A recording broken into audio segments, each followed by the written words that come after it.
કહ્યું છે અહીંયા સંબોધન પ્રભુને આપ્યું છે સખા. સખૌ દેયવાન સાત્વતામ કુલે. હે પ્રભુ, હે સખા, આપ સાત્વિક કુલની અંદર આપ પ્રકટ થયા છો.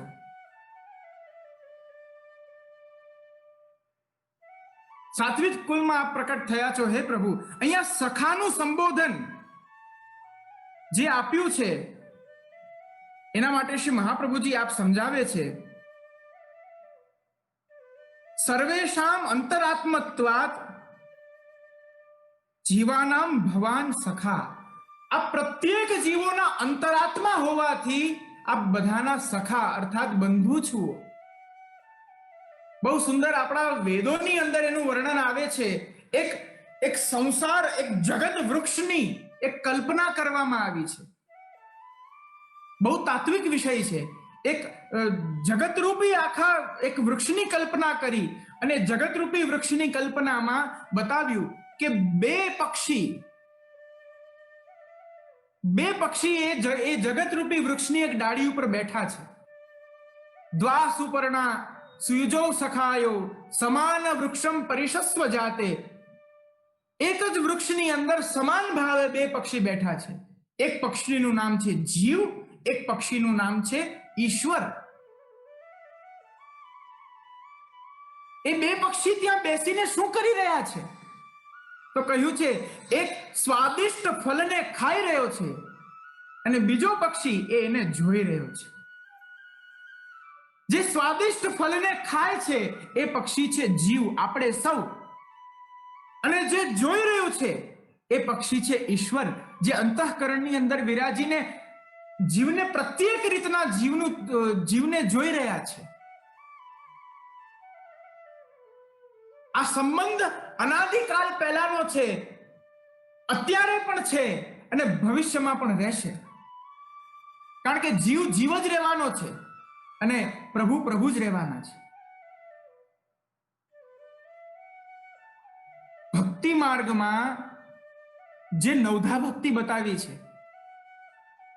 એ નવધા ભક્તિની અંદર પણ સખ્ય ભક્તિ એ અતિ મુખ્ય છે, મહત્વપૂર્ણ ભક્તિ છે. સખ્ય ભક્તિ અતિ મહત્વપૂર્ણ છે.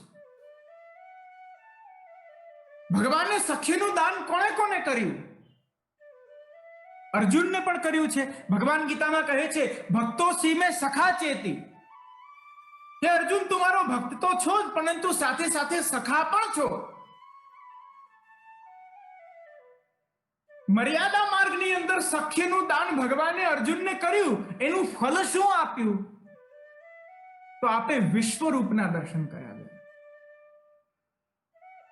જે વિશ્વરૂપને આજ સુધી બ્રહ્માજી પણ તેમના દર્શન કરવા માટે તરસે છે, એ વિશ્વરૂપના દર્શન કરાવ્યા.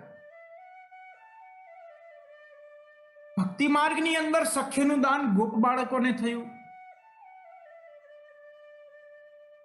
એ ગોપ બાળકોને જે સખ્યનું દાન થયું એમનામાં અને અર્જુનમાં શું ફરક છે? ત્યાં ભગવાને ઐશ્વર્ય બતાવ્યું છે, અહીંયા ભગવાને માધુર્ય બતાવ્યું છે. કેવું માધુર્ય! પરમાનંદ દાસજી તો વર્ણન કરે છે, જીન નહીં ચાખ્યો સુનો મેરે ભૈયા, જીન નહીં ચાખ્યો सुनो मेरे भैया मेरी हथेरी चाट. હા, ભગવાનની ઉંગલીમાં જે નવનીતના બિંદુઓ જે ચિપકી ગયા છે, પ્રભુ આપ એ જીવને ચટાડી દે છે. આ સખ્યનું દાન કર્યું છે. પ્રસંગ આવે છે કુમ્મનદાસજીનો. કુમ્મનદાસજીને જે સખીનું દાન થયું, કેવું સૌભાગ્ય એમને પ્રાપ્ત થયું. એક દિવસ ઠાકોરજી ત્યાં પધાર્યા, પધારીને કહ્યું, કુમના તું મેરે સાથ ચલ. ઠાકોરજી આપ કુમ્મનદાસજીને સાથે એક વ્રજભક્તના ઘરે લઈ જાય છે અને ત્યાં પ્રભુ આપ માખણ ચોરી કરે છે. છીકા ઉપર જ્યારે આપ ચડ્યા, એક હાથેથી મથની માખણની જે હાંડી હતી એને પકડી આ રીતના ખેંચી અને આપ માખણ આરોગી રહ્યા હતા, ગ્વાલ બાલોને આરોગાવી રહ્યા હતા.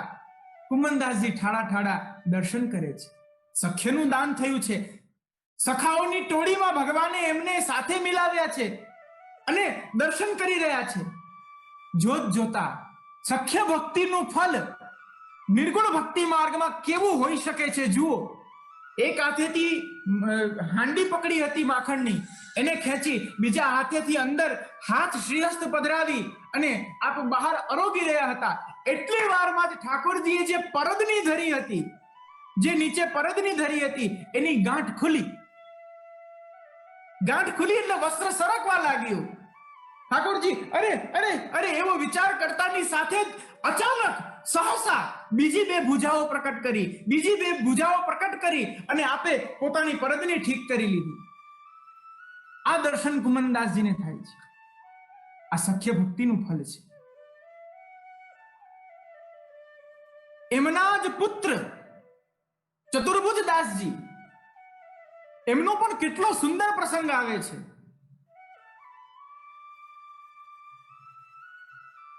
પ્રભુએ સૌથી પહેલી વાર એમને આપ માખણ ચોરી કરવા પધારે છે, પહેલી વાર જ એમને આપ સાથે લઈ ગયા.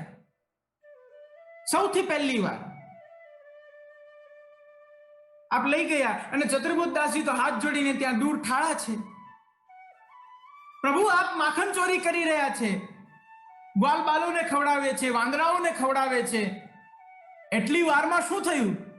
તો જેના ઘરમાં પ્રભુ આપ માખણ લેવા પધાર્યા હતા, ચોરી કરવા પધાર્યા હતા, એ ગોપની નાનકડી દીકરી આવી ગઈ. દીકરી આવીને જોઈ ગઈ કે અરે, હવે એને જોયું શું? એને પ્રભુ નથી દેખાણા. ગ્વાલ બાલ લીલાત્મક સારસ્વત કલ્પના જે ગ્વાલ બાલ હતા, એમના દર્શન નથી થયા. ચતુર્ભુજ દાસજી એકલાના દર્શન થયા. અને જઈને પોતાના પિતાજીને જઈને કહે છે કે અરે पिताजी वो कुमना को छोड़ा, वो जमुना वता में जो कुमना रहने वाको छोड़ा. चतुर्भुज दास अपने यहां माखन चोरी कर रहे हो. અને એમના પિતાજી 8-10 વ્રજવાસીઓને લઈને આવ્યા, હાથમાં દંડા લઈને. જોયા તો ચતુર્ભુજ દાસજી એકલા છે. પ્રભુ ત્યાં જ બિરાજી રહ્યા હતા. પ્રભુ તરત જ અંતર ધ્યાન થઈ ગયા. ગ્વાલ બાલ બધા આગળ આમ ખસી ગયા. ચતુર છે ને, એટલા માટે તો ચોરોના પણ અગ્રગણ્ય, ગઈકાલે આપણે ચર્ચા કરી હતી, આપ ચોરોના પણ અગ્રગણ્ય છે. પ્રભુ આમ ક્ષણભરમાં ભાગી ગયા. ચતુર્ભુજ દાસજી બિચારા હાથ જોડીને એક કોના ઉપર ઠાળા છે. પહેલી વાર ગયા હતા બિચારા, એમને અનુભવ પણ નહીં કે કેવી રીતના ભગાય, શું કરાય. પકડાઈ ગયા. અને પ્રસંગમાં સ્પષ્ટ વર્ણન આવે છે કે 8-10 વ્રજવાસીઓ મળી અને એમને લાકડીથી બિચારાને કૂટ્યા. બિચારા વિના વાકના ખૂબ માર્યા. પોતે તો ત્યાં હાથ જોડીને દર્શન કરી રહ્યા હતા.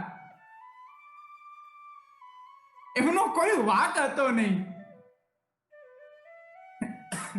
ઠાકોરજીને વિનંતી કરી, પ્રભુ બચાવો બચાવો, અને પ્રભુએ બુદ્ધિ સુધારી અને વ્રજવાસીઓએ કહ્યું કે હવે આજ પછીથી ક્યારેય અમારા ઘરે ચોરી કરવા નહીં આવતા. પેલા કહે પણ હું ક્યાં ચોરી કરવા આવ્યો હતો? મેં તો તમારું માખણ ચાખ્યું પણ નથી. પણ હવે આ કોણ સમજવાના છે કે પ્રભુ પધાર્યા હતા? એમને પાછા મોકલ્યા, છોડી દીધા. એકદમ ઘાવ લઈ અને આટલું મુખ કરીને પ્રભુ પાસે આવે છે. પ્રભુ ત્યાં શ્રી ગિરિરાજજીની તરેટીમાં એક શિલા ઉપર બિરાજી રહ્યા છે. આગળ ગ્વાલ બાલ બધા બેઠા છે. દૂરથી પ્રભુએ જોયું કે અરે, ચતુર્ભુજ દાસજી આવી રહ્યા છે. ગ્વાલ બાલોને કહ્યું, જો જો જો આવે છે, આવે છે, જો આવે છે. જેવા ચતુર્ભુજ દાસ આવ્યા, ભગવાને એમને શું સંબોધન આપ્યું? ક્यों कुंभना के? અર્થાત કે કુંભનદાસજીના પુત્ર. કેટલું મીઠું સંબોધન છે. ક્यों कुंभना के? માર ખાયો એમ કહી અને ગોપ બાળકો સહિત બધા પ્રભુ આપ બધાની સાથે જોરથી ખિલખિલાટ હસ્યા. આ સખ્ય ભક્તિ છે. વ્રજભક્તોના પણ પ્રભુ સખા છે. સખાત્વ અને સખીત્વ આ બંને મહત્વપૂર્ણ છે. ભગવાન સખાત્વનો રૂપે છે અને વ્રજભક્તો સખિત્વના સ્વરૂપે છે. તો સખૌ દૈવાન સાત્વતામ કુલે. હે પ્રભુ, આપ બ્રહ્માજીની પ્રાર્થનાથી આપ પ્રકટ થયા છો. હે સખા, કૃપા કરી, અમે કંઈ નથી માગી રહ્યા, બસ આપને વિજ્ઞપ્તિ કરી રહ્યા છીએ કે અમે આપને જાણીએ છીએ, છતાં પણ જો આપના મહાત્મ્યને પણ જાણીએ છીએ, આપની કૃપા શક્તિને પણ જાણીએ છીએ. અને અમે સૌ કોણ છીએ? અમે સૌ આપની અલૌકિક શક્તિઓ છીએ. હે પ્રભુ, અમને આ રીતના તાપનું દાન ના કરો. એ રીતના ગાન કરતા આગળના 5મા શ્લોકની અંદર પ્રવેશ થાય છે. આપ સૌને સમજાઈ રહ્યું છે? જી.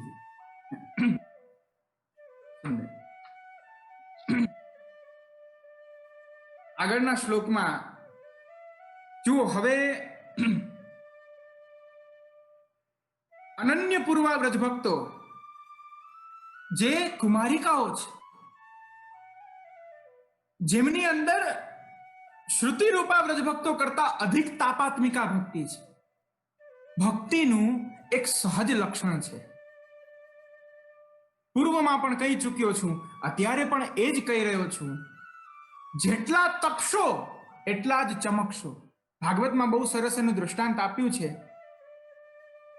યથાગ્નિના હેમમલમ જહાતિ ધ્માતમ પુનઃ સ્વમ ભજતે ચ રૂપમ આત્મા ચ કર્માનુષયમ વિધૂય મદભક્તિ યોગેન ભજત્યથો મામ. કેટલું સુંદર વર્ણન છે. જે પ્રકારે સુવર્ણને અગ્નિમાં તપાવવામાં આવે અને અગ્નિમાં તપ્યા પછી ત્યાં સુધી કે પોતાના નામ રૂપ ગુણ, પોતાના અસ્તિત્વને એ પીગળાવી દે છે.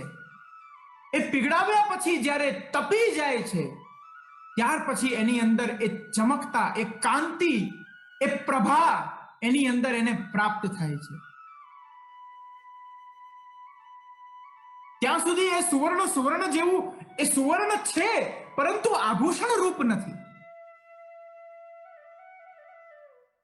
આપણે સૌ સુવર્ણ છીએ, સુવર્ણ રૂપ છીએ, પરંતુ પ્રભુના શ્રીકંઠની અંદર વિદ્યમાન થઈ શકીએ એવા સુંદર આભૂષણ આપણે બનવાનું છે.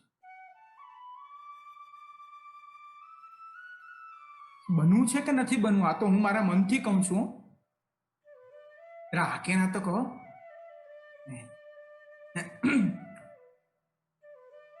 તો યથાગ્નિના હેમમલમ જહાતિ ધ્માતમ પુનઃ સ્વમ ભજતે ચ રૂપમ. જે પ્રકારે સુવર્ણ તપે છે, એ જ પ્રકારે તાપાત્મિકા પ્રભુના વિપ્રયોગ રૂપ તાપની અંદર ભક્ત પોતાના અંતઃકરણને જ્યારે બાળે છે, તપાવે છે, ત્યારે એ જીવને અલૌકિક ફલની પ્રાપ્તિ થાય છે.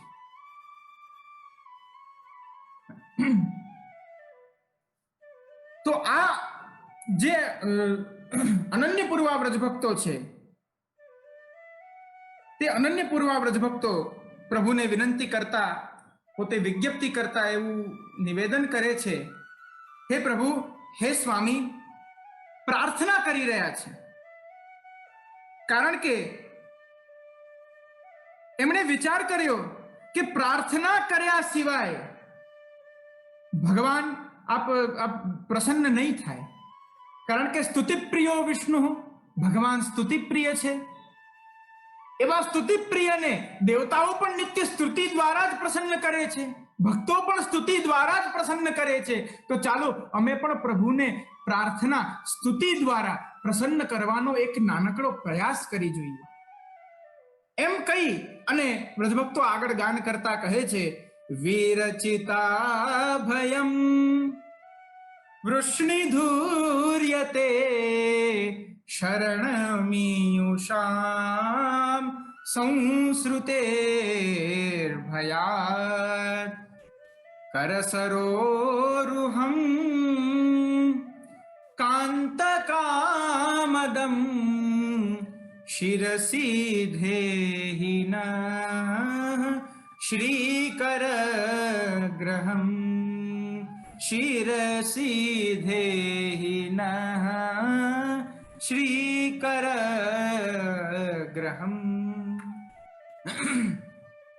શું વિનંતી કરી છે?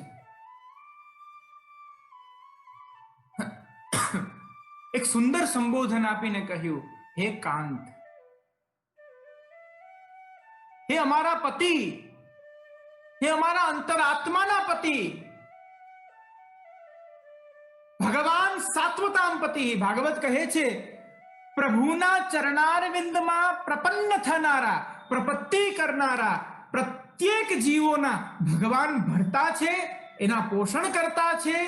પાતી રક્ષતી, જે પાલન કરે, જે રક્ષા કરે, એનું નામ તો પતિ છે. પ્રભુ આપ એવા પતિ છે. માટે કહ્યું, સંસ્કૃતેર ભયાત. હે પ્રભુ, આ સંસારમાં કાલ ભયથી, સંસારના દુઃખોથી જે જીવ ત્રસ્ત થઈ, ભય પામી. આ જે શ્લોક છે ને, એ બહુ સુંદર છે, મહત્વપૂર્ણ છે. ખરેખર ભક્તિ માર્ગીય જીવના પ્રત્યેકના જીવનમાં આ ઘટના ઘટે જ છે. પરંતુ એ ઘટનાથી આપણે વિચલિત થઈએ છીએ. જો વ્રજભક્તો જે વિનંતી કરે છે એવું આચરણ જો આપણે કરી દઈએ તો આપણને કોઈ તકલીફ નથી થતી. વ્રજભક્તો કહે છે, આ સંસારના સંસ્કૃતેર ભયાત, આ સંસારના ભયથી, કાલ ભયથી કે સંસારના દુઃખોના ભયથી જે જીવ આપના શરણને પ્રાપ્ત કરે છે, ત્યારે આપ એ જીવ ઉપર આપના વરદ શ્રીહસ્ત, અલૌકિક કામને પૂર્ણ કરનારો એવો શ્રીહસ્ત આપ એ જીવના મસ્તક ઉપર પધરાવો છો. જે શ્રીહસ્ત આપે સાક્ષાત લક્ષ્મીજીને આપે ગ્રહણ કર્યા છે, એવા વરદ શ્રીહસ્ત, કામને પૂર્ણ કરનારા એવા શ્રીહસ્તને આપ અમારા શ્રી મસ્તક ઉપર પધરાવો, જેથી કરીને અમારા સકલ તાપોનું નિવારણ થઈ જાય.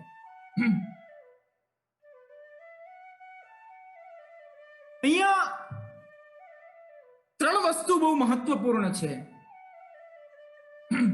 પ્રથમ, એક તો અભયત્વ, ત્યાર પછી આવે છે શરણ, સંસાર ભયથી શરણ પ્રાપ્ત કરવું, આ બીજું, અને છેલ્લે આવે છે શ્રી હસ્તકમલ. આ 3 બહુ મહત્વપૂર્ણ આ એક પરિબળો છે. સૌથી પહેલા તો અભયત્વ. શરણ માર્ગની અંદર ભગવાન જીવને સૌથી પહેલા અભયત્વનું જ દાન પ્રદાન કરે છે. આ વિષય આપ લોકો બધા ભૂલી ગયા હશો, પરંતુ મને પૂર્ણતયા યાદ છે જ્યારે કૃષ્ણાશ્રય ઉપર હું બોલ્યો હતો. આઈ થિંક ત્યારે જૂન મહિનો હતો, મને સ્મરણ છે ત્યાં સુધી. તો એ સમયે ત્યારે શરણાગતિ સમજાવતા મેં આપ સૌને આ સમજાવ્યું હતું કે ભગવાન આપ અભયત્વનું દાન પ્રદાન કરે છે, અને પ્રભુ એવી પ્રતિજ્ઞા પણ લે છે, સકૃદેવ પ્રપન્નાય તવાસ્મિતિ ચ યાચતે અભયમ સર્વભૂતેભ્યો દદામી એતદ મમ વ્રતમ. આ મારું વ્રત છે, આ મારો સંકલ્પ છે, આ મારી પ્રતિજ્ઞા છે કે જે જીવ સર્વાત્મ ભાવ દ્વારા મારા યુગલ ચરણારવિંદમાં પ્રપન્ન થાય છે, સર્વાત્મ ભાવ દ્વારા, શબ્દો ઉપર ધ્યાન આપજો, સર્વાત્મ ભાવ દ્વારા.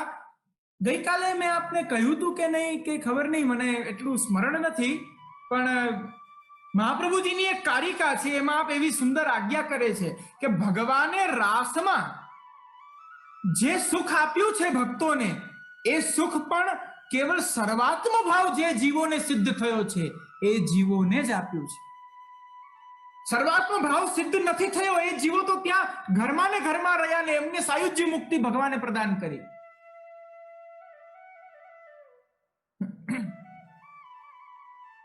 સર્વાત્મ ભાવ દ્વારા, અર્થાત 5 જ્ઞાનેન્દ્રિય, 5 કર્મેન્દ્રિય અને 11મું મન, આ 11 ઇન્દ્રિયોનો વિષય જ્યારે કેવલ કૃષ્ણ બને છે, કેવલ પ્રભુ બને છે, એ સર્વાત્મ ભાવ.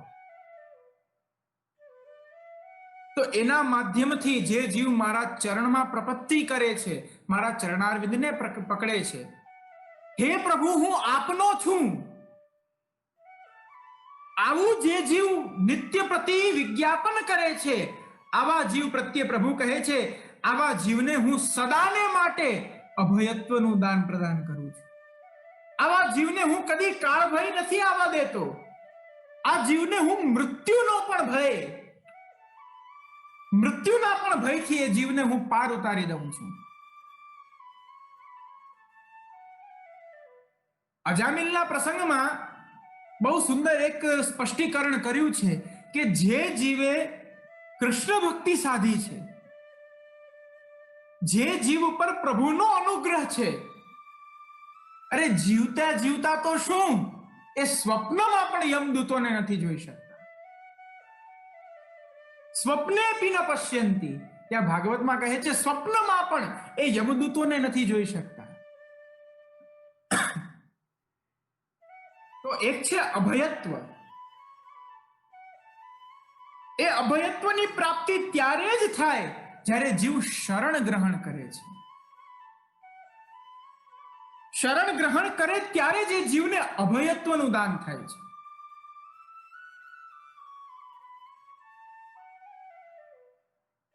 આપ સૌના મનમાં એવી ચિંતા થાય કે અરે અમને શેનો ભય, અમને શેની ચિંતા, અમે તો સુખી છીએ, અમારે શું આવશ્યકતા છે શરણ ગ્રહણ કરવાની.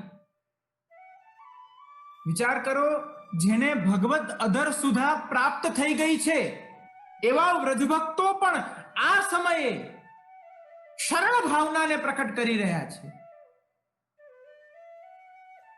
પ્રિયજનો, આપણો જે આ સંસાર છે એ સંસાર ખરેખર એક વ્યાલ સર્પની જેમ આપણી સામે બેઠો છે. આપણો ગ્રાસ કરવા બેઠો છે અને આ એટલો ઘાતક છે કે આખો આપણને ઓગાળી શકે છે.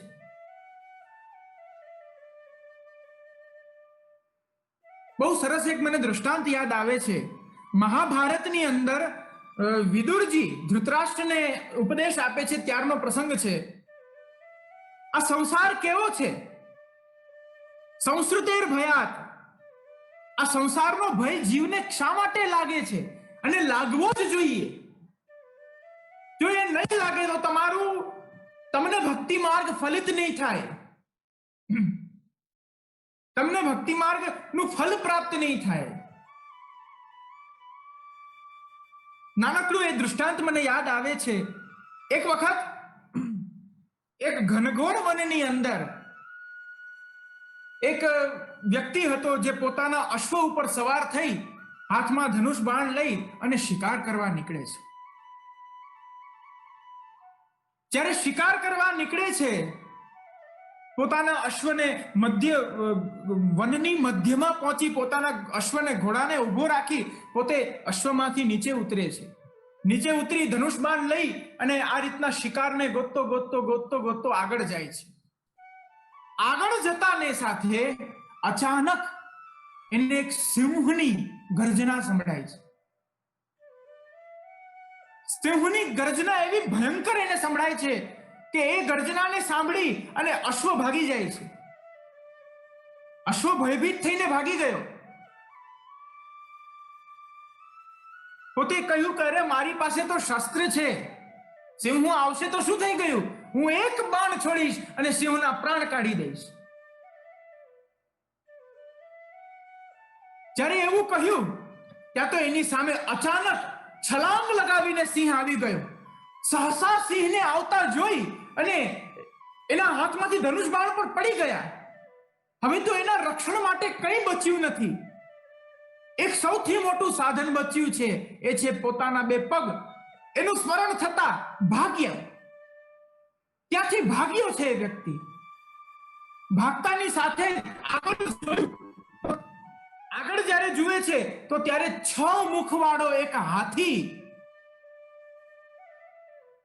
6 મુખવાળો હાથી અને જેના 12 પગ છે એવો હાથી સામે ઊભો છે. આવી વિચિત્ર આકૃતિ વાળો હાથી જોઈ અને પોતે ગભરાયો. થોડો આગળ ગયો તો હાથી પણ આક્રમણ કરવાનો આ રીતના પ્રયત્ન કરવા લાગ્યો. ત્યારે પ્રયત્ન કર્યો એનાથી પણ ડરીને ભાગ્યો. હાથી પણ પાછળ ભાગે છે, સિંહ પણ પાછળ ભાગે છે.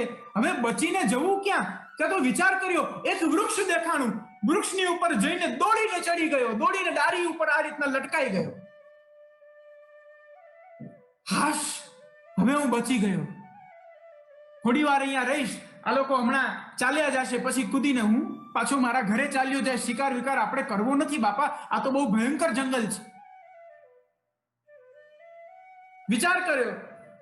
એટલી વારમાં જોત જોતા એની નજર નીચે પડી. તો વધારે ડર લાગ્યો. નીચે એક જલ વિનાનો સૂકો એક એવો કૂવો હતો, એક એવું કૂપ હતું જેની અંદર ઘણા બધા વિષેલા વિષાક્ત સર્પો એ કૂવાની અંદર વિદ્યમાન હતા. થયું પછી તો આમ હાથ એકદમ કડક પકડી લીધા કે નહીં, છોડવું નથી. જો છોડીશ તો અહીંયા વાઘ મારી મૃત્યુ કરી દેશે, નીચે ઉતરીશ, અને જો હાથ છૂટી જશે તો આ સર્પો મારી મૃત્યુ કરી દેશે. હવે કરવું શું એ વિચારી રહ્યો હતો. એટલી વારમાં જ એનું ધ્યાન ડાળી ઉપર પડ્યું. તો બહુ સૂક્ષ્મ અને બહુ તાત્વિક ભરી આ કથા છે. તત્વથી ભરેલી આ કથા છે, ધ્યાનથી સાંભળજો. એનું ધ્યાન જ્યારે ડાળી પર ગયું તો ત્યાં એ વિચિત્ર દૃશ્ય જોયું. 2 ઉંદર છે, રેટ. 2 ઉંદર છે, એક સફેદ રંગનો છે, એક કાળા રંગનો છે. એ બંને ડાળીને ખાઈ રહ્યા છે.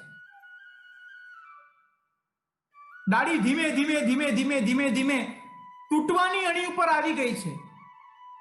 હવે એણે વિચાર કરી લીધો કે હવે મારે મરવાનું જ છે, હવે મારા પ્રાણ જવાના જ છે, કોઈ વાંધો નહીં. એટલી વારમાં જ એની ઉપર એક મધપૂડો હતો. એ મધપૂડામાંથી એક મધનું ટીપું પડી રહ્યું હતું. એનું ધ્યાન ગયું તો મૃત્યુને પણ ભૂલી એ આગળ જઈ પોતાની જીભ બહાર કાઢી અને મધને ચાટવાનો પ્રયત્ન કર્યો. આ પ્રસંગ આખો અહીંયા પૂરો થઈ ગયો. પરંતુ આમાં જાણવાનું શું છે? વ્રજભક્તો કહે છે, સંસ્કૃતેર ભયાત, આ સંસારના ભયથી આપના શરણને પ્રાપ્ત જીવ જ્યારે કરે છે ત્યારે આપનો શ્રીહસ્ત જે શીતલ સ્વરૂપ છે એ શ્રીહસ્ત આપ પ્રદાન કરી અને જીવને આપ પરમ અભયનું દાન કરો છો. આ વાક્યને સમજાવવા માંગુ છું આ વાર્તાના માધ્યમથી. સૌથી પહેલા એ જે જીવ આવ્યો છે, એ જીવ, એ જે વ્યક્તિ છે, એ સંસારનો પ્રત્યેક જીવ છે. ધ્યાનથી સાંભળજો. શિકાર કરવા આવ્યો હતો, એનું જીવનનું કાર્ય છે. ઉતરીને પોતાનું કાર્ય કરી રહ્યો છે.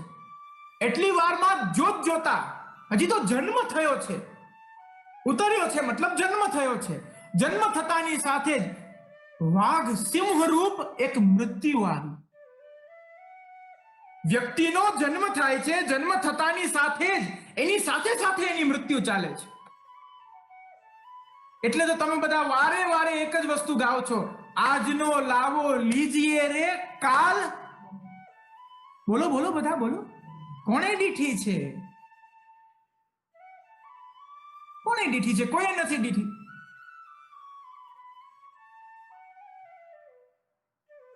તો એ મૃત્યુ રૂપી સિંહ એની પાછળ દોડ્યો. એને જ્યારે મૃત્યુ જોઈ લીધી, ભયભીત થઈ ગયો, ભાગ્યો. આગળ જાય છે તો 6 મસ્તક અને 12 ચરણથી યુક્ત એક હાથી એને મારવા આવે છે. એ શું છે? એ 6 મસ્તક છે, એ 6 ઋતુઓ છે. અને 12 ચરણ છે, આ 12 મહિનાઓ છે, આખું વર્ષ. એ ધીમે ધીમે ધીમે ધીમે એક એક એક એક ઘટતું જાય છે, કપાતું જાય છે, અને વ્યક્તિનું જીવન ઓછું થતું જાય છે. આ જ આ અહંતા મમતાત્મક આ સંસારની વ્યાખ્યા છે. ઓછું થતું જાય છે અને એનાથી ભયભીત થઈને જ્યારે એ ડાળી ઉપર ચડી ગયો, એ ડાળી છે એનું જીવન, એના આયુષ્ય, એની આયુ રૂપ એનું જીવન. નીચે જોયું છે તો નીચે સર્પ છે. એ સર્પ શું છે? જે સર્પ ઇન્દ્રિયોનું રૂપ છે, જે ઇન્દ્રિયો દ્વારા જીવ એટલો ગ્રસિત થઈને જે કામ, ક્રોધ, લોભ, મોહ, મત્સર, માયા, દોષમાં વગેરે દોષોમાં પડી અને ભગવાનથી દૂર રહે છે અને કાલની નિકટ રહે છે, એવા જીવને ગ્રસનારી એ ઇન્દ્રિયોની મારક શક્તિઓ છે. અને બે ઉંદરડા, એક સફેદ અને એક કાળો, એ જે ડાળીને ખાઈ રહ્યા છે એ દિવસ રાત છે. સફેદ છે તે દિવસ છે, કાળો છે તે રાત છે. એક પછી એક દિવસ, બીજો દિવસ, ત્રીજો દિવસ, એમ કરીને જીવન રૂપી આયુ ઘટતી જાય છે. હવે મને કહો, આમાં ક્યાંય તમને સુખ દેખાય છે? પેલો ભાઈ ઘોડા ઉપર હતો, ત્યાંથી લઈ અને હવે મૃત્યુ સુધી, નીચે પણ મૃત્યુ, ઉપર પણ મૃત્યુ, આગળ પણ મૃત્યુ ને પાછળ પણ મૃત્યુ, કાળ ભય, દુઃખ, આમાં એને ક્યાં સુખ દેખાય છે? આપ લોકોને ક્યાંય દેખાણું છે? જાગો છો ને બધા? સમજાય છે ને?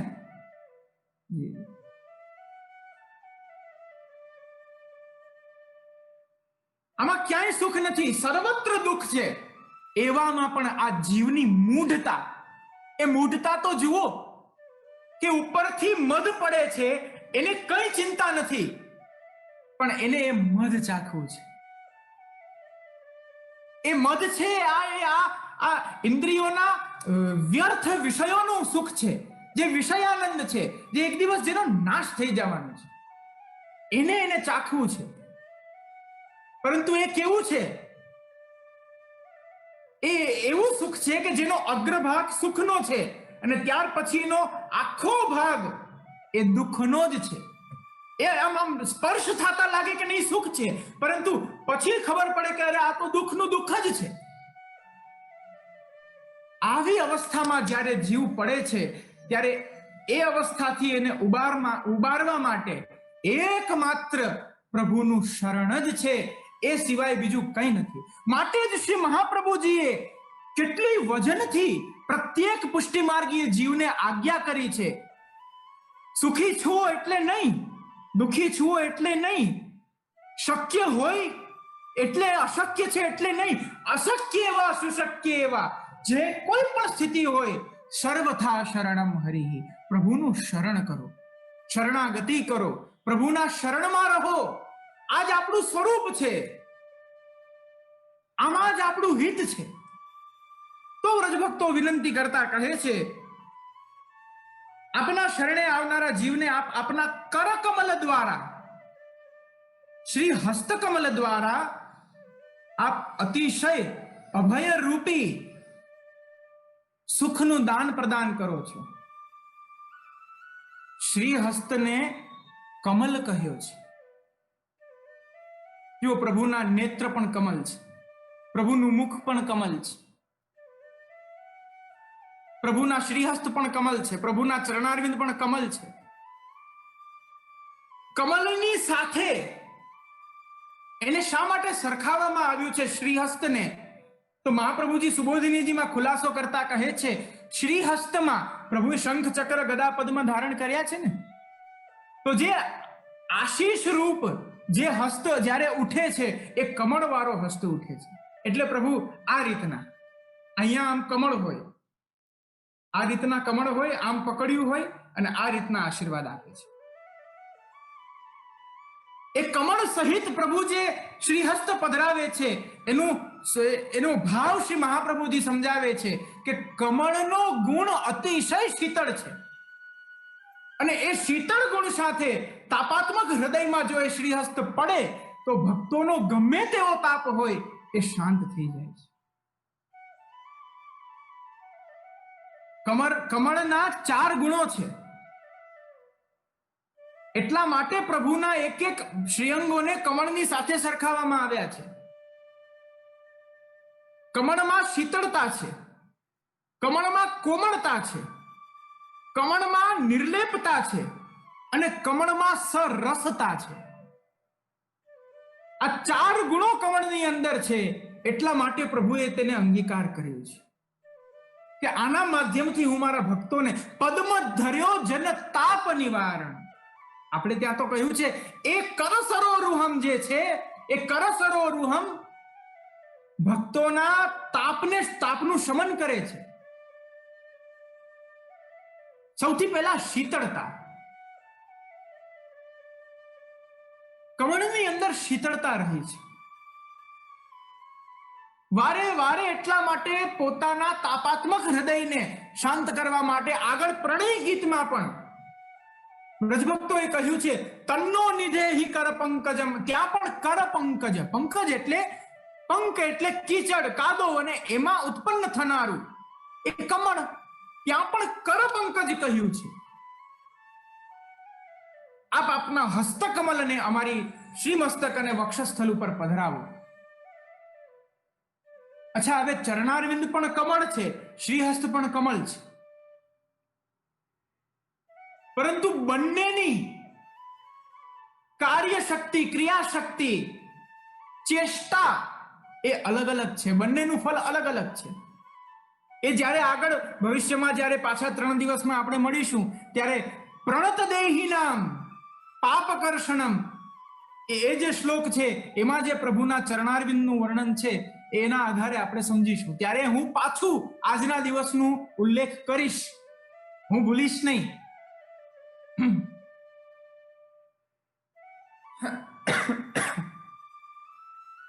એક તો કમળમાં શીતળતા છે. ત્યાર પછી બીજો ગુણ કહ્યો કોમળતા. જો પ્રભુના ચરણારવિંદ એટલા કોમળ છે, એટલા કોમળ છે કે વ્રજભક્તોને ત્યાં સુધી ચિંતા થઈ ગઈ. કાંટા લાગે તો ઠીક છે, પથ્થરા વાગે તો ઠીક છે, પરંતુ વ્રજભક્તો કહે છે પ્રભુ તો જ્યારે ગૌચારણમાં પધારે છે, ચાલો ને એ ગોપી ગીતનો શ્લોક જ છે એ અત્યારે જ આપને ગાઈને સંભળાવો ને સમજાવો. હજી એમ તો થોડી 15-20 મિનિટ તો છે મારી પાસે.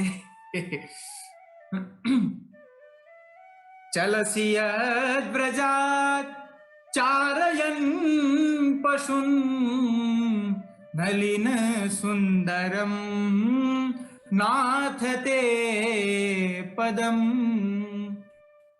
શીલતૃણાંકુરૈ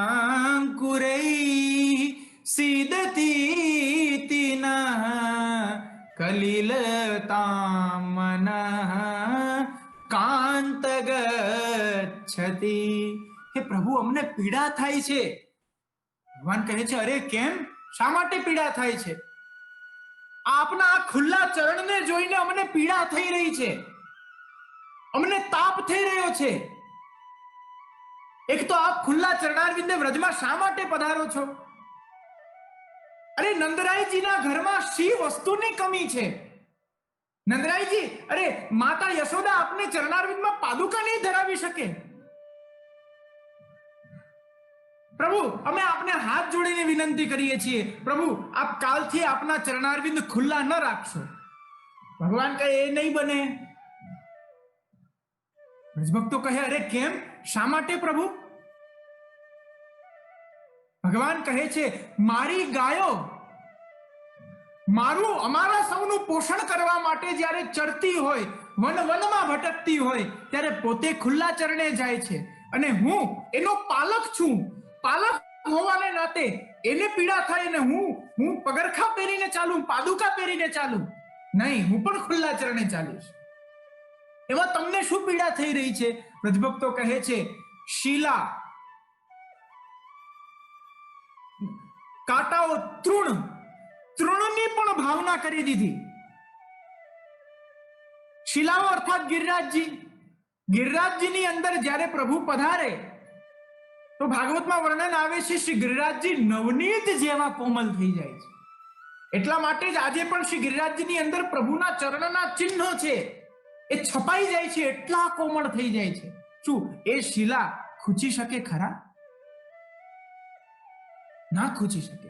અને તૃણ પ્રભુ જ્યારે આપ શ્રી ગિરિરાજજીની તળેટીની અંદર જ્યારે આપ ગૌચારણ કરવા પધારે ત્યારે આપ શ્રી ગિરિરાજજી પોતાની તળેટીમાં પ્રભુના ચરણારવિંદને સુખ થાય એટલા માટે એકદમ સુંદર કુણું કુણું ઘાસ આપ ત્યાં ઉગાવે છે. તો એ કુણા કુણા તૃણ એ ઘાસ પણ શું પ્રભુને વાગી શકે? પણ વ્રજભક્તો કહે છે અમારો ભાવ તો એવો છે કે આપના ચરણ કમલ કોમલથી પણ અતિ કોમલ સુકોમલ છે, માટે અમને દુઃખ થાય કે એ તૃણ આપને ખૂંચી ના જાય. પ્રભુ ધ્યાન રાખીને ચાલજો. તો કમળના બે ગુણો, શીતળતા, કોમળતા, અને ત્યાર પછી ત્રીજો ગુણ આવે છે નિર્લેપતા. નિર્લેપ અર્થાત ક્યાંય લિપ્ત ન થવું. તેમાં પણ કમળનું જ દૃષ્ટાંત ભગવાન સ્વયં ભગવદ્ ગીતાની અંદર આપે છે કે બ્રહ્મણ્યાધ્રાય કર્માણી સંગમ ત્યક્ત્વા કરોતિ યહ લિપ્યતે નસ પાપેન પદ્મપત્રમિવાંભસા. કેટલી સુંદર વાત પ્રભુ આપ આજ્ઞા કરે છે. જીવને કહ્યું, હે જીવ, તું આ કર્મ કર, પરંતુ કર્મની ફલની આશા રાખ્યા વિના કર. જીવ કહે છે, હે પ્રભુ, એ જ મારાથી નથી થતું. હું કર્મ તો કરું છું પરંતુ મારાથી ફલ જોવાય જ જાય છે. તો ભગવાન કહે છે, તો ચિંતા ના કર, બ્રહ્મણ્યાધાય કર્માણી. તું જે કાંઈ પણ કરે છે એ બ્રહ્મરૂપ મુજ પૂર્ણ પુરુષોત્તમમાં સમર્પિત કરીને એ કર્મ તું કર, જેથી કરીને એ કર્મના જે દોષો છે એનાથી તું લિપ્ત નહીં થા. જેનું ઉદાહરણ આપતા કહ્યું પદ્મપત્રમિવાંભસા. જે પ્રકારે કમલ જલમાં રહે છે, જલમાં રહેવા છતાં પણ એ જલથી દૂર છે. સમજી રહ્યા છો આપ સૌ? કમળ જલમાં જ ઉગે છે,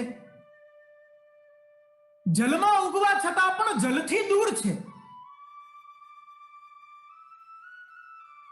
તો કમળનો એક નિર્લેપતા. આપણે મહાપ્રભુજી આપણને આજ સમજાવી રહ્યા છે, સંસારથી ભાગવાનું નથી, સંસારથી ભાગવાનું નથી, પરંતુ સંસારમાં જ રહી સંસારના વિષયોથી નિર્લિપ્ત થઈ અને આપણે પ્રભુને ભજવાના છે. શ્રી હરિરાય મહાપ્રભુ જે રીતના આપ આજ્ઞા કરે છે,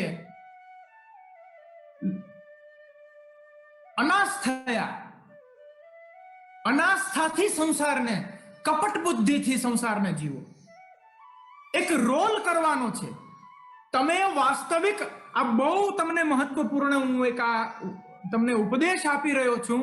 આ ખરેખર આ છેલ્લા દિવસે કંઈક કૃતાર્થ થવા માટે જે કંઈ પણ જે આશીર્વાદ રૂપ જે હોય છે એ આશીર્વાદ રૂપ સમજો કે જે સમજો તે, હું તમને આ એક ભક્તિ માર્ગની એક ચાવી આપી રહ્યો છું. આ ચાવી સંભાળીને રાખજો, કોઈને આપતા નહીં. આ તમને બધાને જ હું એટલે પર્સનલી હું આપી રહ્યો છું.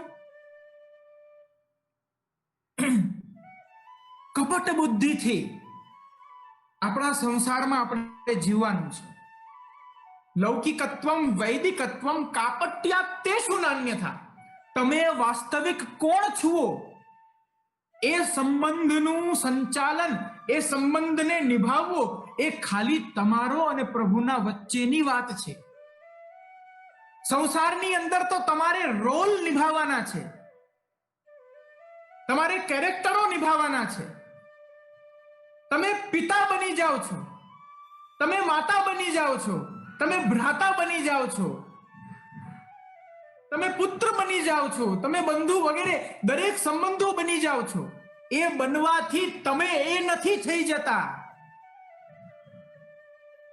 કોઈ વ્યક્તિ એમ કહે છે કે હું પુત્ર છું, તો એ પુત્ર કહેવાથી પુત્ર નથી બની જતો. એ જીવનો જીવ જ રહે છે. આ સદાને માટે યાદ રાખવાનું છે. અને તમે જીવ છો, પ્રભુના અંશ છો, પ્રભુ તમારા અંશી છે. આ તમારો વાસ્તવિક પરિચય, ઓરિજિનાલિટી તમારી જે છે એ ખાલી તમે ને પ્રભુ જ જાણવા જોઈએ. લોકમાં તો તમારે કંઈક રોલ, એક કેરેક્ટર નિભાવવાનું છે. એક રંગમંચની અંદર જ્યારે નાટક ચાલી રહ્યું હોય, કોઈ એક અભિનેતા એક પાત્ર ભજવતો હોય, એ પાત્ર ભજવ્યા પછી શું એ જ રહેવાનો છે? એ નથી રહેવાનો. એ તો પાછું એના મૂળ રૂપમાં ફલાણા ફલાણા ભાઈ જે એનું નામ હોય એ નામમાં આવી જશે. જે સંબંધોમાં આપણે બંધાઈએ છીએ એમાં બંધાવાનું નથી. એને આમ ઉપરથી નિભાવી એમાંથી નીકળી જવાનું છે, એમાંથી નિર્લિપ્ત થઈ જવાનું છે, એમાં લિપ્ત નથી થવાનું. આ રીતના કરશો તો હું તમને, તમે કહો એમાં તામ્રપત્રમાં લખીને આપું, તામ્રપત્રમાં ગેરંટી સાથે લખીને આપું. આ કલિકાલમાં પણ તમે સાક્ષાત નંદનંદન પૂર્ણ પુરુષોત્તમ પરમ રસાબ્ધી એવા પ્રભુના પ્રત્યેક રસને પ્રાપ્ત કરી શકો છો નિર્વિઘ્નતાથી. આ કાલ તમારું શું બગાડી જવાનું છે? કાલોયમ કઠિનોપી કૃષ્ણ ભક્તા ન બાધતે ન બાધતે ન બાધતે. આ કાલ ગમે તેટલો કઠિન હોય, પરંતુ જે આ પ્રકારે પ્રભુમાં સમર્પિત થઈને જીવન જીવતા હોય એનો આમ વાળ પણ વાંકો નથી કરી. એને એવું લાગતું જ નથી કે હું કલીમાં જીવું છું. કેમ 84,252 વૈષ્ણવ થયા એ દ્વાપરમાં થોડી થયા છે, ત્રેતામાં થોડી થયા છે, સતયુગમાં થોડી થયા છે. ત્યારે પણ કલી જ હતો, પણ એમને લાગ્યું નથી કે આ કલી છે. તેઓ આ રીતના જીવ્યા છે, આ રીતના તેઓએ પોતાનું જીવન જીવ્યું છે. તો નિર્લેપતા, અને છેલ્લે કહ્યું સરસતા, કમલ રસરૂપ છે. એટલા માટે જ ભ્રમર નિત્ય કમલની અંદર આવીને એના મકરંદનું પાન કરે છે.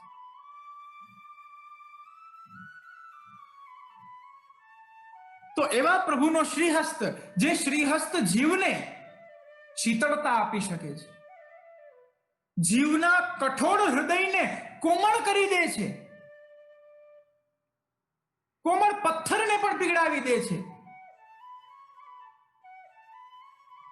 જીવને નિર્લેપ બનાવી દે છે, અને જીવની અંદર અનંત રસો ભરી દે છે.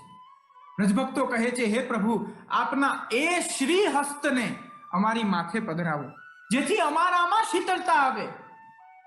કારણ કે રજભક્તો, મહાપ્રભુજી કહે છે, આ શીતળતા શા માટે માગી રહ્યા છે? રજભક્તોને આવું માગવાની જરૂર શું પડી ગોપીજનોને? તો મહાપ્રભુજી કહે છે, રજભક્તોની વાત પ્રભુને કરતા હોય એ રીતના આપ આજ્ઞા કરે છે કે હે સ્વામી, અધુના હૃદયમ સ્ફુટતી.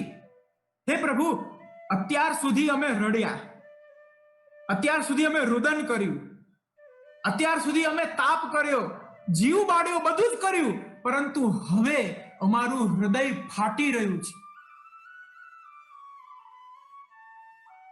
અમારું હૃદય હવે સ્ફુટતી ફાટી રહ્યું છે. પ્રભુ, આ સમયે આપને દર્શન ના દેવા હોય તો કોઈ વાંધો નહીં, પરંતુ અમે એટલી પ્રાર્થના કરીએ છીએ, જો આ હૃદય ફાટી ગયું અને કાલે આપ પ્રકટ થયા તો અમે આપના રસથી વંચિત થઈ જશું.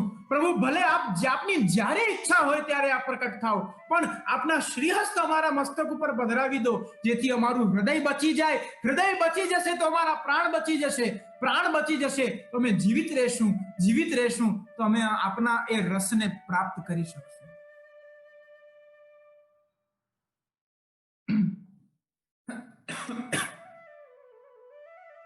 માટે આપ આપના શ્રીહસ્ત પધરાવો. કામદમ, સકલ કામોને પૂર્ણ કરનારો પ્રભુનો શ્રીહસ્ત છે. આ રીતના જી તો આમાં ઘણું બધું કહી શકાય, પણ વિષયને આગળ લઈએ. ને મને સુંદર એક મેસેજ આવ્યો છે કે આપ સમય ના જુઓ, પ્લીઝ કન્ટિન્યુ.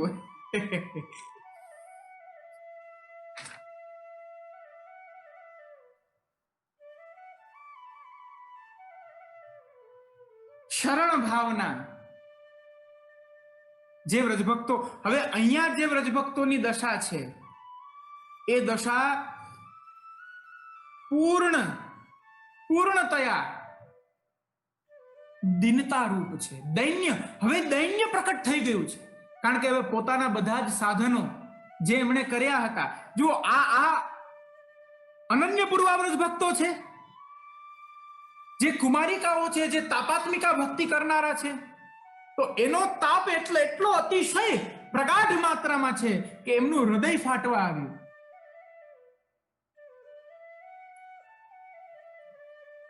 આપણને એવું થશે, આ બધું તમે સાંભળી રહ્યા છો 3 દિવસથી આપણે વિયોગ વિરહ આ બધી આ જ ચર્ચા કરી રહ્યા છીએ. હવે આવી જ ચર્ચા, જેને આમ કહીએ ને કે એક નેગેટિવ, યદ્યપી છે નહીં હો, હું ક્ષમા માંગુ છું આ શબ્દ બોલું છું એટલા માટે, ભગવાનના સંયોગમાં જે સુખ છે એનાથી કેટલાય ગણું અધિક પ્રભુના વિયોગમાં સુખ છે. આપણે ત્યાં બે સ્વરૂપનું ભાવન થયું છે, એક ધર્મ અને એક ધર્મી. ધર્મ અર્થાત ગુણધર્મ, ઐશ્વર્ય, વીર્ય, યશસ્વી, જ્ઞાન, વૈરાગ્ય, આ ધર્મ. અને એ ધર્મો જેની અંદર હોય છે, અથવા તો એ ધર્મોને જે ધારણ કરે છે, એને ધર્મી કહેવાય. આ ગોપી ગીતની અંદર જે વિરહ થયો છે, જે વિપ્રયોગ થયો છે, એ ધર્મરૂપ વિપ્રયોગ થયો છે. ધર્મી વિપ્રયોગ એક વિરહનો પાછો બીજો પ્રકાર છે. એ અતિ ઉચ્ચતમ અવસ્થા છે. આ સ્થિતિમાં ધર્મ વિપ્રયોગમાં વ્રજભક્તો હજી એવું અનુભવે છે કે અમને દુઃખ થાય છે, અમને વિરહ થાય છે, અમને તાપ થાય છે, પરંતુ ધર્મી વિપ્રયોગમાં જ્યારે પહોંચી જાય ત્યારે તો એમને એ ભાન પણ નથી હોતું કે અરે આ વિરહ છે.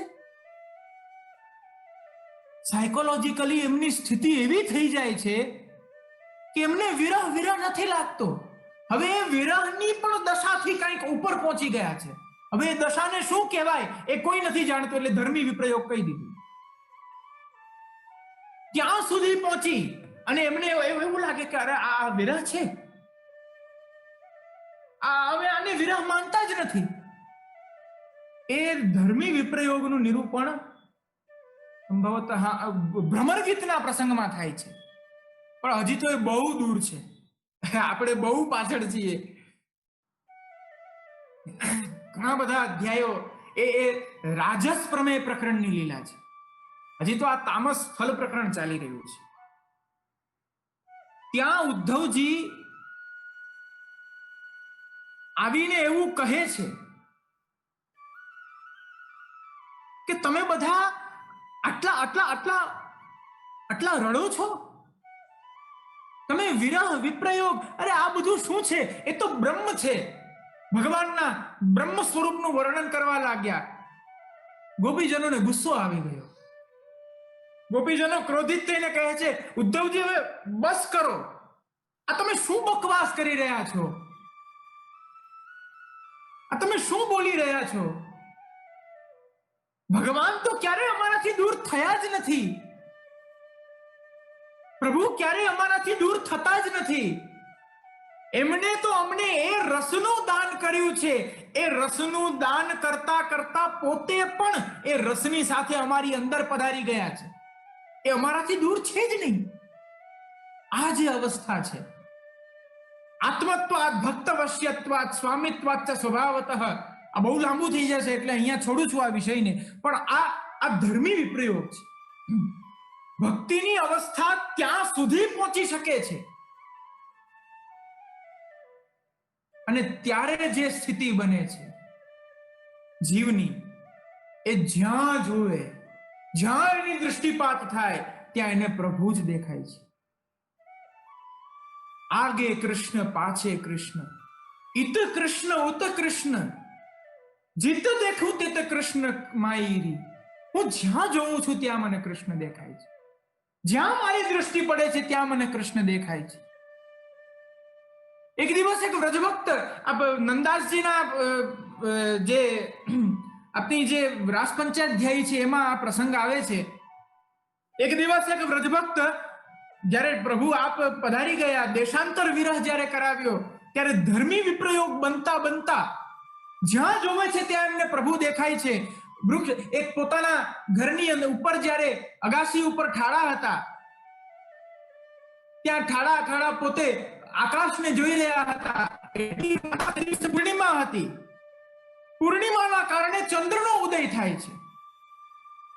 ચંદ્રનો ઉદય થતા પોતે જોયું, વિચાર કર્યો, સહસા ચંદ્ર ભગવાનનું મન છે. ચંદ્રમા એ ભગવાનના મુખારવિંદની શોભા છે. તો ચંદ્રમાને જોતા પ્રભુનું સ્મરણ થઈ આવ્યું અને ક્રોધમાં કહે છે, હે ચંદ્ર, આજે જે આ મારી દશા છે, નથી અમને કોઈ ખાવાની સુધી, નથી અમને કઈ પીવાની સુધી, નથી અમને સુવાની સુધી, અમારું આખું સંતુલન બગડી ગયું છે. આ જે દશા એ તારા કારણે થઈ છે. જો તે દિવસે તું શરદ પૂર્ણિમાના દિવસે જો તું ઉદય ન થયો હોત તો આ રાસ પણ ન થાત. જો એ રાસ ન થાત તો અમને એ પરમ ફલનું દાન ન થાત. અને એકવાર એ દાન થયા પછી આજે અમે એનાથી વંચિત થયા છીએ. આજે અમારી શું દશા થઈ રહી છે? શ્વાસ લેનારા વ્યક્તિને શ્વાસ લેવાનું બંધ કરાવી દો તો કેવો તડફડશે, કેવો તડફે છે એ વ્યક્તિ. એ જ રીતના અમે તડપી રહ્યા છીએ. હે ચંદ્ર, આ તારા કારણે આજે તો મારે તને દંડ દેવો છે. એમ કરી લાકડી લઈ અને ચંદ્રને મારવા જાય છે. આમ કરી પણ ખરી, પણ ચંદ્ર તો ક્યાં અને વ્રજભક્ત ક્યાં? કઈ રીતના મારી શકશે? સંભવ નથી. એક જલનું પાત્ર લીધું, જલનું પાત્ર લઈ અને ત્યાં સામે રાખ્યું અને કહ્યું, હવે આમાં જ્યારે એ ચંદ્રમાં આવશે ત્યારે પકડીને મારીશ.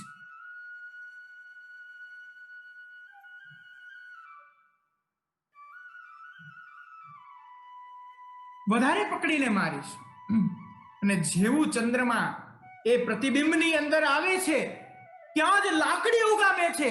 લાકડી ઉગામતાની સાથે જ એ ચંદ્રમામાં રહેલો જે શ્યામ ડાઘ છે એ શ્યામ ડાઘ જોતા શ્યામ સુંદરની સુધી આવી જાય છે અને ત્યાંને ત્યાં મૂર્છિત થઈ જાય છે.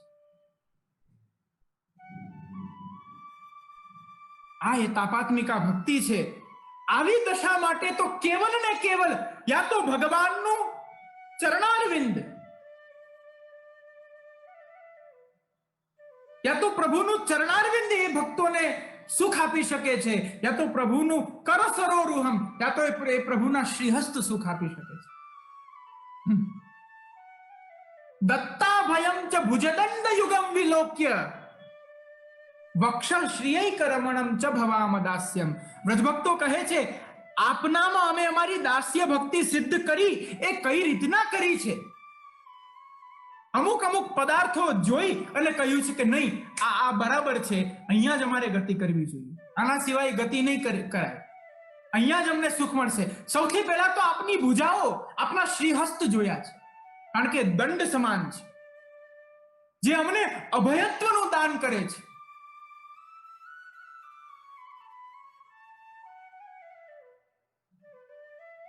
આપના એવા સુંદર સુંદર એવા ચિહ્નો, આપનું મુખારવિંદ, આ બધા જ પરિબળો, આ બધા જ મધુરાત્મક અલગ અલગ રસવર્ધનના પરિબળો, રસવર્ધનના ઉદ્દીપન વિભાવો, આ બધાના જ્યારે અમે દર્શન કરીએ છીએ ત્યારે અમને થાય છે કે નહીં, અહીંયા જ જે રસ અમને જોઈએ છે એ તો અહીંયાથી જ મળશે, એ અહીં સિવાય ક્યાંય નહીં મળે. માટે હે પ્રભુ, અમે આપની દાસી થઈ અને જ્યારે દાસી થઈ એ રસની પ્રાપ્તિ કરવા આવી ત્યારે આપે બધું જ સુખ અમારા પાસેથી છીનવી લીધું. આ ન્યાય છે પ્રભુ? શું આને ન્યાય કહેવાય? હે નાથ, હે ભગવાન, હે હૃદયાધિપતિ, આપના શ્રીહસ્તને અમારા મસ્તક ઉપર પધરાવો. ભગવાન કહે છે, અરે એમ કાંઈ પધરાવતા હશે, મને તો યોગેશ્વરેશ્વર કહેવામાં આવ્યું છે, યોગીઓનો ઈશ્વર છું. શું હું જેમ તેમ કોઈ પણ સ્ત્રી ઉપર હાથ મૂકી દઈશ? વ્રજભક્તો કહે છે, શ્રી કરગ્રહમ, અમને બધી ખબર છે, આપ ભલે યોગીઓના ઈશ્વરોના પણ ઈશ્વર હો, પરંતુ આપના શ્રી હસ્તે સાક્ષાત લક્ષ્મીજીનું પાણી ગ્રહણ કર્યું છે. તો એ પણ સ્ત્રી છે, એમના હાથ પકડવામાં કોઈ વાંધો નતો આવ્યો, ત્યાં કોઈ ચિંતા નથી થઈ. તે અમારા મસ્તક ઉપર આપને એટલી ચિંતા થઈ રહી છે. હે પ્રભુ, કેટલી સુંદર વાત ત્યાં કરી છે.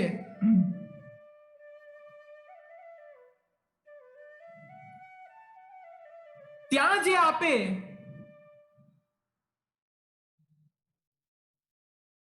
જે આપે લક્ષ્મીજીનો શ્રીહસ્ત પકડ્યો છે, હે પ્રભુ, એ આપનો પતિ ધર્મ છે. અને આજે આપ અમારા ઉપર અમારા મસ્તક ઉપર આપનો શ્રીહસ્ત પધરાવશો, એ આપનો ઈશ્વર ધર્મ છે.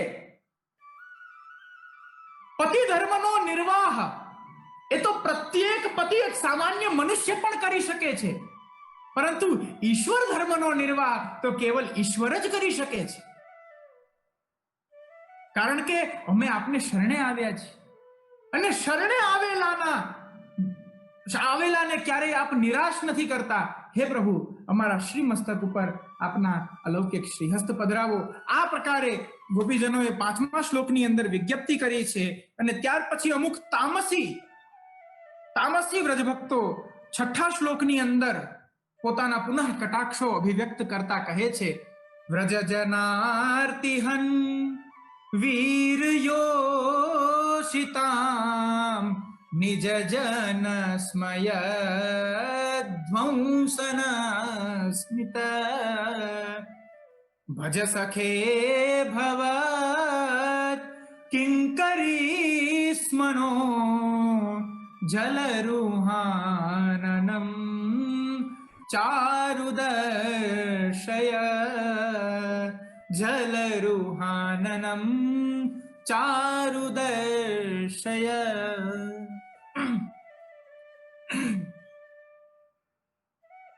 શું કરવું છે? આ શ્લોક સમજવો છે કે પછી પૂરું કરી દઉં? આપ સૌને આનંદ આવી રહ્યો છે? આમ સમજાય છે? હા જે આપ શ્રી સમજાવી. સ્મિતાબેન, આપને ત્યાં એપ્રોક્સિમેટલી કેટલા વાગ્યા હશે રાત્રિના? 10:46 થયા છે રાઈટ નાઉ. ઓકે, તો 5-10 મિનિટ હજી હું ચલાવી લઉં છું. હા, અને વાંધો નહીં, આપશ્રીને ટાઈમ તો કરો, વાંધો નહીં. અચ્છા, ભલે. જી. વ્રજભક્તો તામસતાથી પ્રભુને કહે છે, વિનંતી કરે છે, હે વ્રજ જનાર્તિ હન, હે વ્રજજનોની આરતીને હરનારા, હે યોષિતામ વીર, હે સ્ત્રીઓના વીર, આપ આપના મંદ હાસ્યથી અમારા ગર્વને તોડી રહ્યા છો, અમારા અભિમાનનું ચૂર કરી રહ્યા છો. હે પ્રભુ, અમે આપની સેવિકાઓ છીએ, કિંકરીસ્મનો, અમે આપની સેવિકાઓ છીએ. અમે જે રીતના આપને ભજીએ છીએ, હે પ્રભુ કૃપા કરી આપ પણ અમને ભજો, આપ પણ અમારું ભજન કરો. અને એ ભજન માટે સૌથી મહત્વનું કોઈ એક અંગ હોય તો એ છે આપનું મુખ કમલ. જો અહીંયા પણ કમલ, કોઈ એવું મહત્વનું અંગ હોય તો એ છે આપનું મુખ કમલ. પ્રભુ, આપના મુખ કમલને બતાવી અને આપ અમારું ભજન કરો. ક્યાંય શ્રીહસ્તની વિનંતી છે, ક્યાંય ચરણારવિંદની વિનંતી છે. પ્રણત દેહિનામ, આના પછીના જ શ્લોકની અંદર આવે છે, પ્રણત દેહિનામ પાપકર્ષણમ તૃણચરાનુગમ શ્રીનિકેતનમ ફણિફણાર્પિતમ તે પદાંબુજમ કૃણુકુચેષુ નઃ કૃંદિરુચ્છયમ. ક્યાંય ચરણારવિંદની વિનંતી છે, ક્યાંય શ્રીહસ્તની વિનંતી છે, ક્યાંય મુખારવિંદની વિનંતી છે. સરવાળે પ્રભુને દરેક પ્રકારે વ્રજભક્તો આસ્વાદન કરી રહ્યા છે. જી હા, આસ્વાદન. આસ્વાદનનો અર્થ છે કે ભગવાન શ્રી કૃષ્ણ આપ રસ છે. ઘણીવાર આ દૃષ્ટાંત મારા પ્રવચનમાં આપું છું રસ હોય, રસ ઉષ્ણકાલ આવે, આપને ત્યાં તો આપણે પહેલે દિવસે વાત થઈ હતી, આપને ત્યાં તો આમ્ર આવી રહ્યા, કાલે જ વાત થઈ હતી લગભગ, આમ્ર આપને ત્યાં તો બહુ સુંદર આવી રહ્યા છે, પણ અમારે ત્યાં તો ઉષ્ણકાળમાં આવે. તો જે આમ્રનો જે રસ છે, એ રસને લોકો ખાય છે કે પીએ છે? કોઈ એમ કીધું રસ ખાધો, આમ કેવું લાગે, આમ સાંભળતા એમ થાય, હે શું કહી રહ્યા છો, રસ ખાધો? નહીં, રસ પીધો. એ પેય પદાર્થ છે, એક ખાદ્ય પદાર્થ હોય છે જેનું ચરવણ થઈ શકે, જેનું ચરવણ થાય. ચરવણનો અર્થ છે ચાવવું. અને એક પદાર્થ જે દ્રવીભૂત હોય છે, ઘનીભૂત પદાર્થને ચરવણ દ્વારા ગ્રહણ કરી શકાય છે, અને દ્રવીભૂત પદાર્થને પાન દ્વારા ગ્રહણ કરી શકાય છે. એ પાન પેય પદાર્થનું જ પાન થઈ શકે. આ એક સહજ નિયમ છે, સહજ સિદ્ધાંત છે, પ્રેક્ટિકલ છે આ. તો ભગવાન શ્રી કૃષ્ણ આપ રસ છે, તો રસનું પાન થઈ શકે, અને પ્રત્યેક ઇન્દ્રિયો એ પાત્ર છે. દશમ સ્કંદમાં બ્રહ્માજી જ્યારે સ્તુતિ કરી છે ત્યારે એ જ કહ્યું છે કે આ વ્રજવાસીઓ આપના રસને, આપ રસરૂપ છો, અને આ વ્રજવાસીઓ આપના રસનું પાન કરી રહ્યા છે. કેવી રીતના કરી રહ્યા છે? તો કહ્યું આ ઇન્દ્રિયોને, પોતાની પ્રત્યેક ઇન્દ્રિયોને એક એક કટોરા બનાવ્યા છે. નેત્રને પાત્ર બનાવ્યું, નાસિકાને પાત્ર બનાવ્યું, મુખને પાત્ર બનાવ્યું, કર્ણને પાત્ર બનાવ્યું, હસ્તાદી ઇન્દ્રિયોને પાત્ર બનાવ્યા. નેત્ર રૂપી કટોરાથી આપણા મુખ માધુર્યનું પાન કર્યું.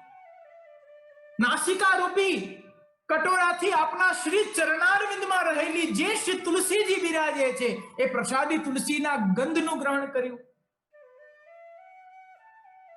મુખરૂપી એ પાત્રમાંથી આપના ગુણગાન, આપની ગીત કીર્તિ કરી. હસ્તાદી ઇન્દ્રિયો દ્વારા આપની સેવા કરી. દેહધારી પ્રિયજનો, હજી હું કહી રહ્યો છું, દેહધારીઓનું પરમ ફલ એ છે કે એ પ્રત્યેક ઇન્દ્રિયો દ્વારા શ્રી કૃષ્ણના રસનો અનુભવ કરે.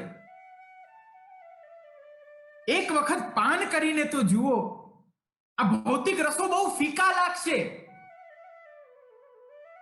સુરદાસજી એટલા માટે આમ ડિમડિમ ઘોષ દ્વારા એવું પોતે કહી રહ્યા છે કે અરે આ જ્ઞાન માર્ગ, કર્મ માર્ગ, યોગ માર્ગ, ઉપાસના માર્ગ, અરે આ બધી તો ખાટી ખાટી છાશ છે. આમ મુખમાં લેતા જ આમ આ બધું અંબાઈ જાય.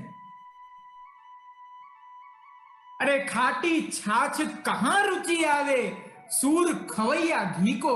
અરે હું તો એક ઘીના કટોરા પીવું છું, હવે આ ખાટી છાશ કોણ પીવાનું છે? એ કૃષ્ણ રસ છે, જે રસનો આસ્વાદન આ વ્રજભક્તો પ્રત્યેક ઇન્દ્રિયો દ્વારા કરી રહ્યા છે. ઇદમેવેન્દ્રિયમતામ ફલમ મોક્ષોપી નાન્યથા. ઇન્દ્રિયધારીઓનું આ જ સૌથી મોટું ફલ હોઈ શકે કે એ પ્રત્યેક ઇન્દ્રિયો દ્વારા પેય રૂપ શ્રી કૃષ્ણનું પાન કરે છે.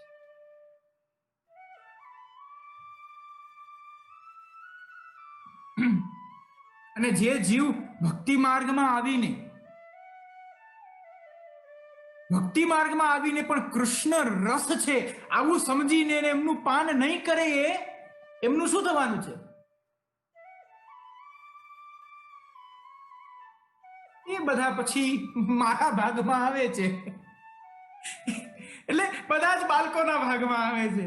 પછી અમારે લોકોને આમ ટકોર કરીને પાછા એમને વ્યવસ્થિત પાછા તૈયાર કરવા પડે. અસ્તુ મજાક કરું છું, પરંતુ જે જીવ એ રસનું પાન નથી કરતો અને અન્યત્ર પોતાના ચિત્તને રાખે છે, મહાપ્રભુજી કહે છે એની દશા કેવી છે ખબર છે? આંખ હોવા છતાં આંધળો છે. યથાંધકારે નિયતા સ્થિતિર નાક્ષણો ફલમ ભવે. જેમ અંધકારમાં કોઈ વ્યક્તિને મૂકી દેવામાં આવે, એની આંખ છે છતાં પણ અંધકારમાં એ કંઈ નહીં જોઈ શકે, એ પ્રકારે ભક્તિ માર્ગમાં આવીને સકલ ઇન્દ્રિયોને પણ પ્રાપ્ત કરીને એ જીવ જો શ્રી કૃષ્ણ રસનું ગ્રહણ નથી કરતો તો એનું બધું વ્યર્થ છે. માટે વ્રજભક્તો હવે પ્રભુના મુખ માધુરીનું વર્ણન કરતા કહે છે, જલરુહાનુનમ ચારુ દર્શય, એ શ્રેષ્ઠ મુખારવિંદના દર્શન કરાવો પ્રભુ. એ મુખારવિંદની શોભા અમારે જોઈએ છે, અમારે એ મુખ કમલનું પાન કરવું છે.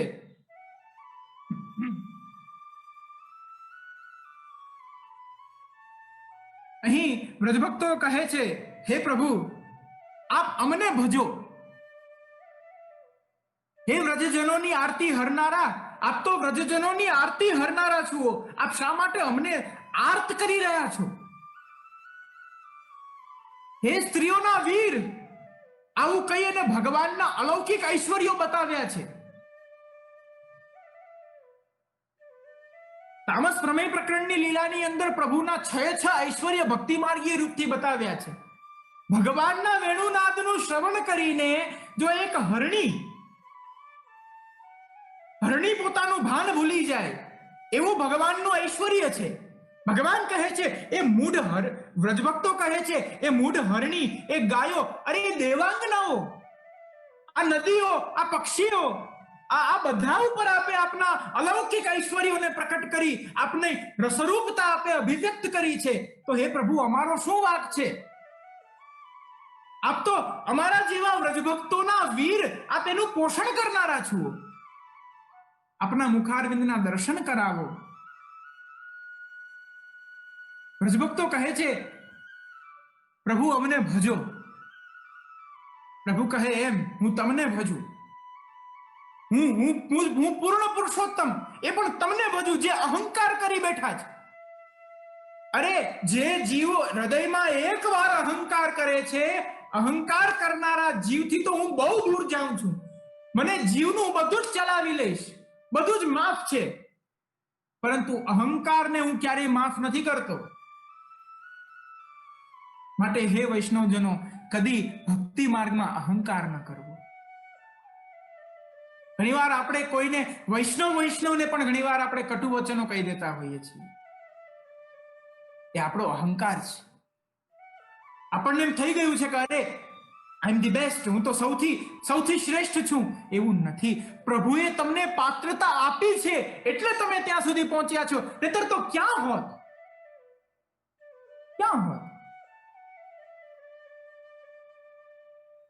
Yes, zero. અહંકાર ન કરો.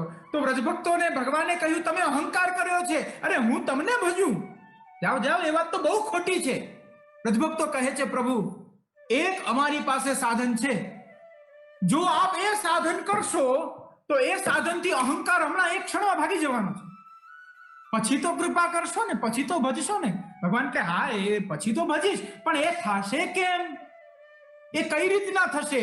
વ્રજભક્તો કહે છે આપે પૂર્વમાં આપના મુખારવિંદના દર્શન કરાવી અને આપે અમને હાસ્ય બતાવ્યું હતું.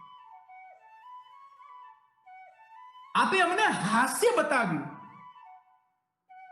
આપનું જે હાસ્ય છે ને, એ હાસ્ય અલૌકિકી આપની માયા છે. એ માયામાં અમે મોહિત થઈ ગયા. એ મોહિત થતા અમે અહંકાર કરી બેઠા. હવે એક કામ કરો પ્રભુ, એ મોટા બધા હાસ્યને નાનું કરી અને સ્મિત રૂપ બનાવી. જો હાસ્ય એટલે બધી દંત પંક્તિઓ દેખાઈ જાય અને સ્મિત એટલે ખાલી સ્માઈલ. હવે એ મોટા હાસ્યને નાનું કરી અને સ્મિતમાં પરિવર્તિત કરી અને હે પ્રભુ આપના નાનકડા સ્મિતના દર્શન કરાવો, જેથી આપનું હાસ્ય માયા જગાવે છે અને આપનું સ્મિત એ અહંકારને તોડે છે. ભાગવતમાં એવા ઘણા પ્રસંગો આવે છે કે ભક્તો પોતાના શ્રેષ્ઠતમ પ્રયાસો કરે છે, જ્યારે નથી કરી શકતા, ત્યારે થાકી જાય છે, ત્યારે ભગવાન ખાલી આમ સ્મિત કરે છે, હસે છે. પ્રભુ ખાલી આપ હસી દો. આપના સ્મિત માત્રથી અમારા અહંકારનો નાશ થઈ જશે. અને હે હે સખે, અહીંયા પાછું સખા કહેવામાં આવ્યું છે. આપ અમારું ભજન કરો. ભજન કરવાનો અર્થ છે કે સામે અમને આપ પ્રેમ આપો. વ્રજભક્તોના હૃદયમાં તો આ જ કામના હતી. અહીંયા કોઈ લૌકિક કામ નથી.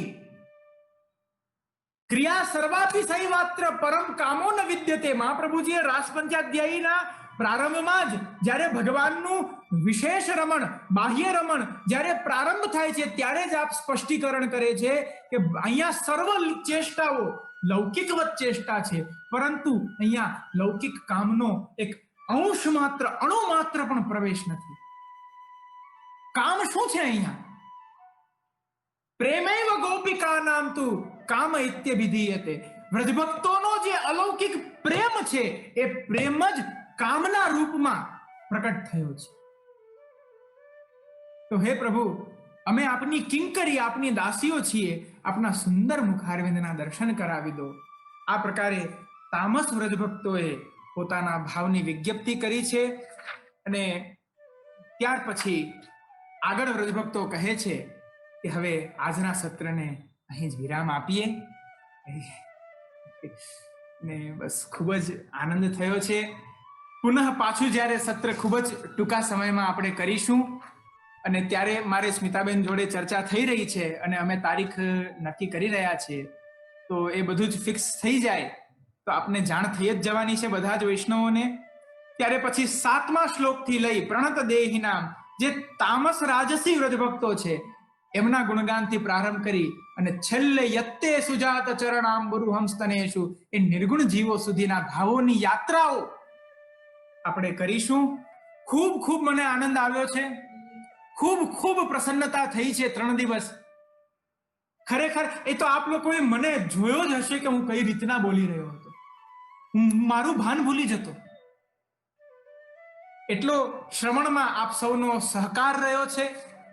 ખરેખર આ 3 દિવસ એક અવિસ્મરણીય એ પળો છે મારા માટે. એ હું સદા યાદ રાખીશ. બસ વિશેષ તો આજના સત્રને, અમારા 3 દિવસીય વાઘ પુષ્પને મને નથી આવડ્યું ખરેખર, કારણ કે હું બહુ નાનો બાલક છું, અલ્પ બુદ્ધિ છું. કાલી ઘેલી ભાષામાં કેટલા પેલું લૌકિકમાં કહે ને કે વટાણા વેર્યા હશે, કેટલા જ ગોટાઓ કર્યા હશે, કેટલી ભૂલો કરી હશે.